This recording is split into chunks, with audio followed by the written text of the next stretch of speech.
மனமாற்றி என்றால் மறுபடியும் நாம் நினைப்பூட்டும்படியாய், மனமாற்றி என்றால் உலகம், மாமிசம், பாவம், பிசாசு, மரணம், பாதாளம், இந்த 6 ஜெயித்தவர்கள். இந்த 6 சேர்ந்துதான் மனிதனுக்கு மரணத்தை உண்டாக்கு. பாவத்தின் சம்பளம் மரணம். இந்த 6 அடிப்படை என்லாஞ்சு பண்ணித சாத்தான் 62 பாவங்களாக கலத்திர 5ஆம் அதிகாரம் 19 முதல் வாசிக்கிறாங்க. 17 பாவங்கள். 2 தீமோத்தேயுவின் புத்தகம் 3ஆம் அதிகாரத்தை வாசிக்கிறோம், அங்கே 21 பாவங்கள். ரோமர் 11ஆம் அதிகாரம், ரோமர் 1ஆம் அதிகாரம் வாசிக்கிறோம், அங்கே 24 பாவங்கள். இந்த 3 அதிகாரங்களில் உள்ள பாவங்கள் 62. இதனுடைய அடிஸ்தானம் இந்த 6 தான். அவற்றிலும் முத்தாய்ப்பாய் கண்களின் இச்சை, மாம்சத்தின் இச்சை, ஜீவனத்தின் பெருமை, இவைகள் தேவனால் உண்டானவைகள் அல்ல. 1 யோவான் 2ஆம் அதிகாரம் 15-16 வாசிக்கிறோம். இவைகள் பிசாசினால், உலகத்தினால் உண்டானது. இவைகளை கொண்டு யூதர்கள் அல்லாதவர்கள் மனுக்குள் முழுவதையும் மரணத்திற்குள்ளாக்கி விட்டார் சாத்தான். ஆகையினால அருமையான கர்த்தருடைய பிள்ளைகளே, இந்த மரணத்தை ஜெயித்தவர்கள் இருக்கிறாங்களே, இந்த மரணத்தை ஜெயித்தவர்கள் மரிக்காதவர்கள் தான்.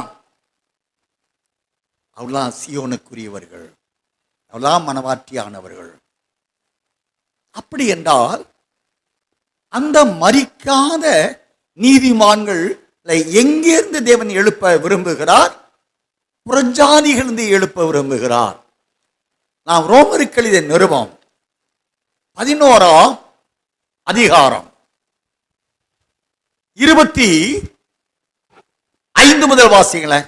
மேலும் சகோதரரே, நீங்கள் உங்களையே புத்திமான்கள் என்று எண்ணாதபடிக்கு ஒரு ரகசியத்தை நீங்கள் அறிய வேண்டும் என்றிருக்கிறேன். அது என்னவெனில், புறஜாதியாருடைய நிறைவு உண்டாகும் வரைக்கும், புறஜாதியாருடைய நிறைவு உண்டாகிற வரைக்கும் சிறுவேலருடைய இருதயம் ஒரு பங்குக்கு கடினமாயிருக்கும். அப்ப முதலாவது யாருதான் மீட்கப்பட்டவர் நிறைவடையணும் அப்படின்னா, பூர்ண ரட்சிப்படையணும் அப்படின்னா சீயோன் குமாரத்தி அல்லது மனவாட்டி ஆகணும் என்ற நேமம், தேவ திட்டம். முதல் புறஜாதியில் மீட்கப்படுகிறவர்கள் தான் மனவாட்டி என்ற ஸ்தானத்துக்குரியவர்கள் என்பது கர்த்தருடைய தீர்மானம். ஆகையினாலதான் ஏசாயா 52ஆம் அதிகாரம் 7ஆம் வசனத்துல சீயோனுக்கு சொல்லுகிற இந்த சத்தியம்ல யாருக்கு தான் சொல்லணும்? புறஜாதி மத்தியில் இருக்கிறவங்களுக்கு தான் நீ மனவாட்டியாக ஆயத்தப்படு. அதற்குரிய சுவிசேஷங்கள் 4. 1, அந்தி கிறிஸ்துவின் 7 ஆட்சியை பற்றிய சுவிசேஷம். பின்பு ரகசிய வருகை குறித்த சுவிசேஷம். பின்பு பூமியிலே ஆண்டவருடைய 1000 வருட அரசாட்சியை குறித்த சுவிசேஷம். பின்பு வெள்ளை சிங்காசன நியாயத்தீர்ப்பு நித்தியத்தை குறித்த சுவிசேஷம். இந்த 4 சுவிசேஷங்கள் தான் மனுக்குலத்திலிருந்து மீட்கப்பட்ட மனவாட்டியாகிய புறஜாதி மீட்கப்பட்ட நீதிமான்களுக்கு என்று அறிவிக்க வேண்டிய சத்தியம். இதைத்தான் இதுவரைக்கும் புறஜாதிகளுக்கும் தேவனுக்கு சம்பந்தம் இல்லை. அதனாலதான் அந்த 52:7 வசனத்துல சமாதானத்தை கூறுகிற சத்தியம் இது. தேவனுக்கு இவர்களுக்கும் சமாதானத்தை கொடுக்கிறது. இஸ்ரவேலுக்கு சொந்த ஜனமே ஏற்றுக்கொண்டு விட்டார். தேவன் அற்றவர்கள், தேவனுடைய காணியாட்சிக்கு புறம்பானவர்கள் யார்? புறஜாதிகள் தான். அருமையான கர்த்தருடைய பிள்ளைகள், இப்போ புறஜாதியானவர்களுக்கும் தேவனுக்கும் தான் சமாதானத்தை ஏற்படுத்தணும். வேதத்திலே ஓசியா தீர்க்கதரிசி புத்தகம் 3ஆம் அதிகாரம் 1ஆம் வசனத்தை வாசிங்களேன். பின்பு கர்த்தர் என்னை நோக்கி, அந்நிய தேவர்களை மதித்து திராட்சரசம் உள்ள பாத்திரங்களை விரும்புகிறவர்களான இஸ்ரவேல் புத்திரர் பேரில் கர்த்தர் வைத்திருக்கிற அன்புக்கு ஒப்பாக நீ இன்னும் போய் தன் நேசரால் நேசிக்கப்பட்டவளும் விபச்சாரியுமான ஒரு ஸ்திரீயை நேசித்துக்கொள் என்று சொன்னார். பாருங்க, ஓசியா தீர்க்கதரிசி என்ன சொல்றாரு? சிறுவர்கள் குடிச்சு வெறிச்சு விக்கிர வழிபாடு பண்ணினாலும் நான் அதை எல்லாம் ஒரு பொருட்டா எண்ணாமல் அவர்களை நான் நேசித்தேனே. அந்த நேசத்துக்கு ஒப்பாக புறஜாதிகளில் உள்ளவர்களை நான் நேசிக்கிறேன். அந்த சிறுவர்கள் பாவிகளாக இருந்தாலும் அவர்களில் 144,000 நான் நேசித்து மீட்கப் போகிறேனே. அதே நேசத்துக்கு ஒப்பாக விபச்சாரியான வாழ்க்கை வாழ்கிற புறஜாதியில் உள்ளவர்களும் மீட்கப்பட வேண்டும். அவர்களை நீ நேசி. அவர்களை நான் ஒரு கலசம் கோதுமைக்கும் 15 காசுக்கு நான் கிரயத்திற்கொண்டேன். 2 ஓசியா 3:2 தான் வாசிக்கிறோம். வாசிக்க தயவு செய்து. அப்பொழுது நான் அவளை எனக்கு 15 வெள்ளி காசுக்கும் 1.5 கலம் வாற்கோதுமைக்கும் கொண்டேன். ஆகினாலே அந்த புறஜாதிகளில் இருந்து 15 வெள்ளி காசுக்கு கிரயத்திற்கு வாங்கியும் 1.5 கல வாற்கோதுமைக்கு கிரயத்துக்கு வாங்கின ஒரு உபச்சாரியான வாழ்க்கை. அப்படின்னா உபச்சாரி என்றால் இருமனம் கொண்டவர்கள். முதலாவது தேவனையும் ஏற்றுக்கொள்ள மாட்டாங்க, அல்லது தேவன் மேல் அவர் பேரிழை விக்கிரத்தை வழிபடுகிறவர்களா இருப்பாங்க, உலகத்தையும் நம்புகிறவர்களா இருப்பாங்க. 2 மனம். அந்த சுவாபம் தான் கட்டின புருஷனுக்கும் மனைவியாக இருப்பாங்க, துன்மார்க்கர்களுக்கும் மனைவியாக இருப்பாங்க. இருமனம் கொண்டவர்கள். புறஜாதியாருடைய நடை அதுதான். ஆகினாலே அந்த உபச்சாரியான ஒரு ஸ்திரியை நேசித்துக்கொள். புறஜாதி மீட்கப்பட போகிறவர்கள் ஐக்கியம், தேவனால் ஏற்றுக்கொள்ளப்பட போகிற அந்த சபை ஒரே ஒரு சபை. உணர்பட்ட 6:10 வாசிக்கிறேன். என் உத்தமியோ ஒருத்தி. உணர்பாட்டி புஸ்தகம் 7ஆம் அதிகாரம் 10 வாசிங்களேன். நான் என் நேசருடையவள், அவர் பிரியம் என் மேல் இருக்கிறது. நான் என் நேசருடையவள். இந்த மனவாட்டி என்ன சொல்ற? நாங்கள் சொல்லல, நான் என் நேசருடையவள், என் நேசன் என்னுடையவள்.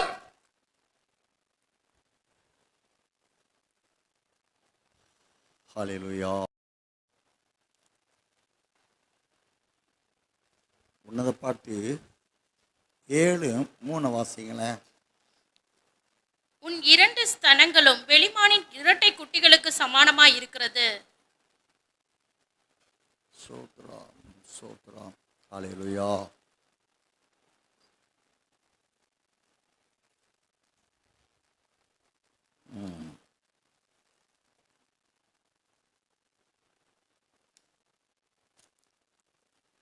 உன்னத பாட்டு 3ஆம் அதிகாரம்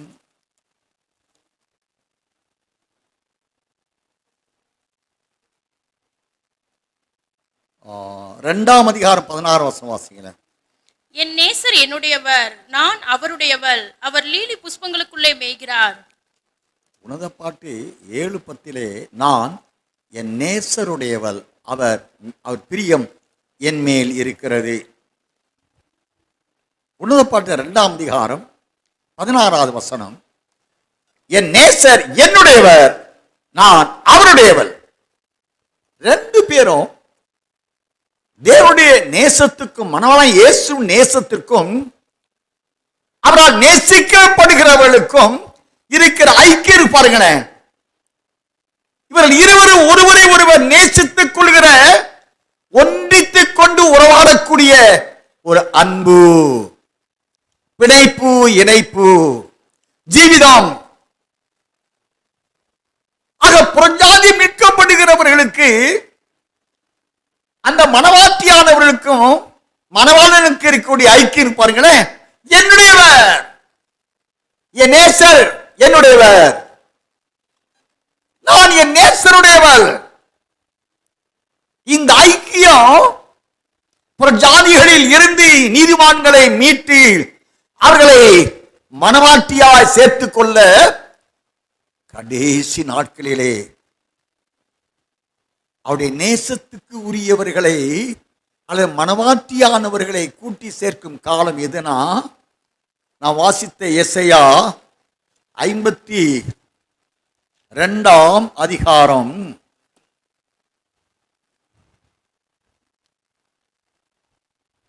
8 வாசியம்.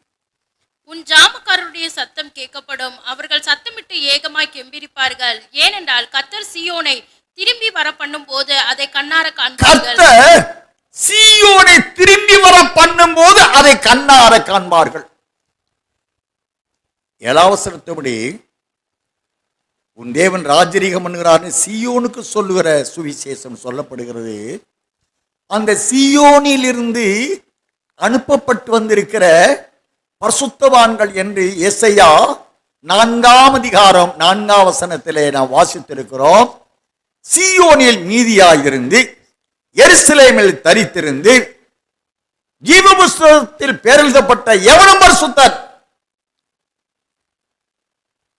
ஆக எருசலேமில் தரித்திருக்கிற அவர்களுக்கு அந்த சுவிசேஷம் அறிவிக்கப்படுகிறது. அந்த சுவிசேஷத்தை அந்த எருசலேமில் உள்ளவர்கள் ஜாமக்காரர்களாக, உன் ஜாமக்காரருடைய சத்தம் கேட்கப்படும், அந்த சமாதானத்தை கூறி புறஜாதிகளுக்கும் தேவனுக்கும் ஒரு ஐக்கியம் உண்டாக போகிற இதன் மூலமாக மனவாட்டியான அழைப்புக்கு உரிய நீதிமான்களாக அவர்களை அந்த நற்செய்தியாகிய 4 சுவிசேஷங்களை அறிவிக்கிறது நிமித்தமாய் அவர்கள் சீயோன் குமாரத்தியால் மனவாட்டியான தகுதியை அடைகிறது நிமித்தமாய் அந்த சமாதானத்துக்கு உரிய புறஜாதிகள் மீட்கப்படுகிற நீதிமான்களுக்கு உரிய சுவிசேஷத்தை ஜாமக்காரர்களாக இருந்து அறிவிக்கணும். ஜாமக்காரர்கள் இசைகள் தீர்க்கதரிசனம் 33 அதிகாரத்தில் நான் 1 முதல் 11 வசனங்கள் வாசித்திருக்க ஜாமக்காரர். இந்த ஜாமக்காரர்களாக குவி அழைக்கிற ஒரு கூட்டம் எழுமோ எப்பங்க? ஏசையா தீர்க்கதரிசி காலத்துல எழுதப்பட்ட சத்தியங்க. ஏசையானா என்ன அர்த்தம் தெரியுங்களா? ஏசையா அப்படின்னா தேவனின் ரட்சிப்பு. இன்னைக்கு பவுல் என்றால் சின்னவன் அப்படின்னு அர்த்தம் பாருங்க. யோவான் என்றால் அன்பு பிரியம் என்று இருக்கு பாருங்க. அதுபோல ஏசாயா அப்படின்னா அதனுடைய பொருள் என்ன? எபிரேய பாஷையில தேவனின் ரட்சிப்பு. நீ ஏசாயா தீர்க்கதரிசி புஸ்தகத்தை வாசி சொன்னா அருள்நாதர் பிறப்பில் இருந்து உயிர்த்தெழுந்து மறுபடியும் வந்து மனவாட்டி ஆயத்தப்படி சேர்த்துக் கொள்கிற வரைக்கு வர சத்தியம் இந்த ஏசாயா தீர்க்கதரிசியிலே இருக்கிறது. 1 முதல் 66 அதிகாரங்களிலே இது எழுதப்பட்டு இருக்கிறது.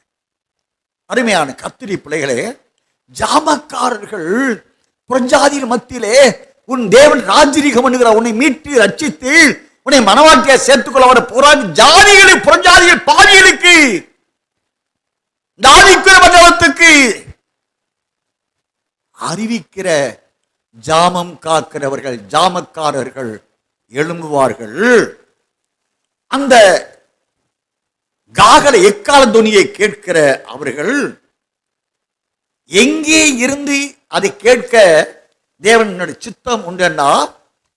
சீயோனி கர்த்தர் சீயோனை திரும்பி வர பண்ணும்போது கடைசி நாட்கள்ல நீ வெளிப்படுத்தல் 21 அதிகாரம் 2-3 வசனம் வாசிங்களேன். யோவானாகிய நான் புதிய எருசலேமாகிய பரிசுத்த நகரத்தை தேவனிடத்தினின்று பரலோகத்தை விட்டு இறங்கி வர கண்டேன். அது தன் புருஷனுக்காக அலங்கரிக்கப்பட்ட மணவாட்டியை போல ஆயத்தமாக்கப்பட்டிருந்தது. மேலும் பரலோகத்திலிருந்து உண்டான ஒரு பெருஞ்சத்தத்தை கேட்டேன். அது இதோ மனுஷரிடத்திலே தேவனுடைய வாசஸ்தலம் இருக்கிறது, அவர்களிடத்திலே அவர் வாசமாய் இருப்பார், அவர்களும் அவருடைய ஜனங்களாய் இருப்பார்கள். அருமையான கர்த்தருடைய பிள்ளைகளே, கடைசி கால இந்த முடிவான காலத்தில் முடிவு வரைந்த நிலைத்திருவன் சொன்னாரே, அந்த முடிவான காலத்தில் வாழுகிறவர்கள் யார்? அந்த மத்தேயு 25:1 பரலோராஜ்ய மனம் சந்திக்க புறப்பட்ட 10 கனி சொன்னாரே, அந்த பரலோராஜ்யம் யாருங்க? கர்த்தர் சீயோனை திரும்பி வர பண்ணும்போது இந்த வீடியோ உங்களுக்கு பிடிச்சிருந்தா லைக் பண்ணுங்க, உங்க நண்பர்களுக்கும் ஷேர் பண்ணுங்க, அப்படியே நம்ம சேனலுக்கும் சப்ஸ்கிரைப் பண்ணிடுங்க. நன்றி.